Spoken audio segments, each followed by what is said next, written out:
भाग 6 मोगलांविरुद्ध संघर्ष. अफझल खान व सिद्दी जोहर यांच्या मोहिमेनंतर स्वराज्याचा धडाका दख्खनभर पसरला. परंतु आता सर्वात मोठं संकट होतं मुघल सम्राट औरंगजेब.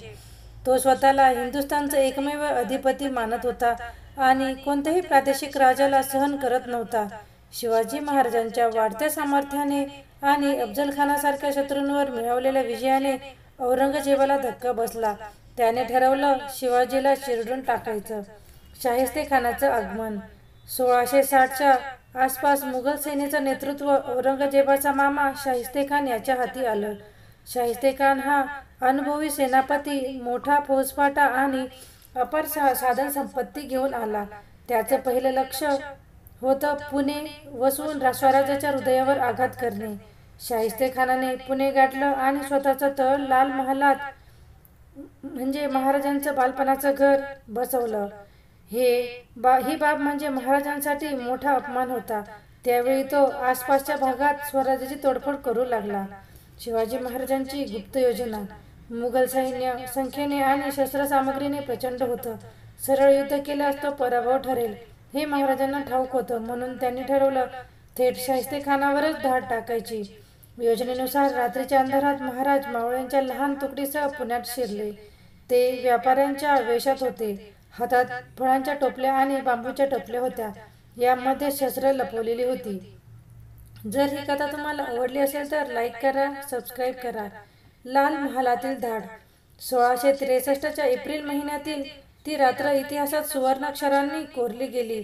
मावळ्यांनी लाल महालात शिरताच काही जण पहारेकऱ्यांना गप्प करत होते, तर शिवाजी महाराज थेट शाहिस्तेखानाच्या खोलीकडे निघाले. शाहिस्तेखान झोपेत होता.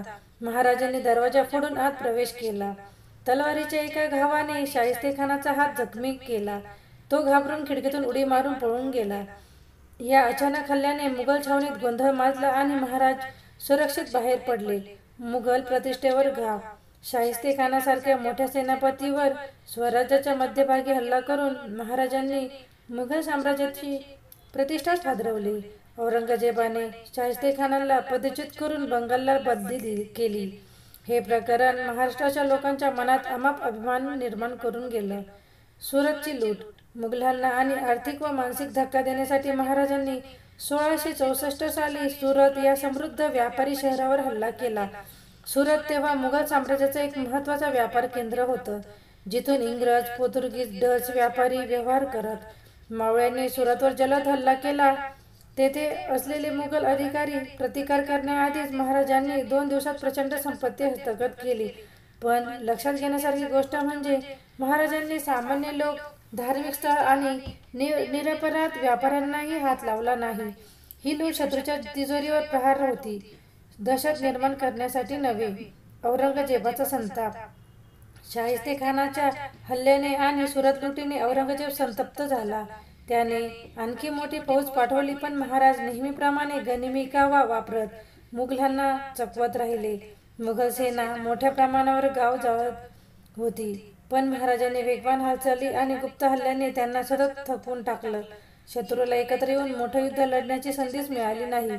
मुघल मराठा संघर्षाचा परिणाम. या काळात स्वराज्याचा नकाशा स्थिर राहिला. मुघलांना थेट विजय मिळवता आला नाही, पण स्वराज्याची ताकद मुघलांच्या नजरेत स्पष्ट झाली. शिवाजी महाराजांना आता मुघल साम्राज्याशी थेट राजनैतिक चर्चा करण्याची वेळ आली. पुढील टप्पा मुघलांविरुद्धच्या या धाडसी कारवाया. लाल महालातील धाड आणि सुरत लूट या स्वराज्याच्या इतिहासातील अभूतपूर्व घटना आहेत.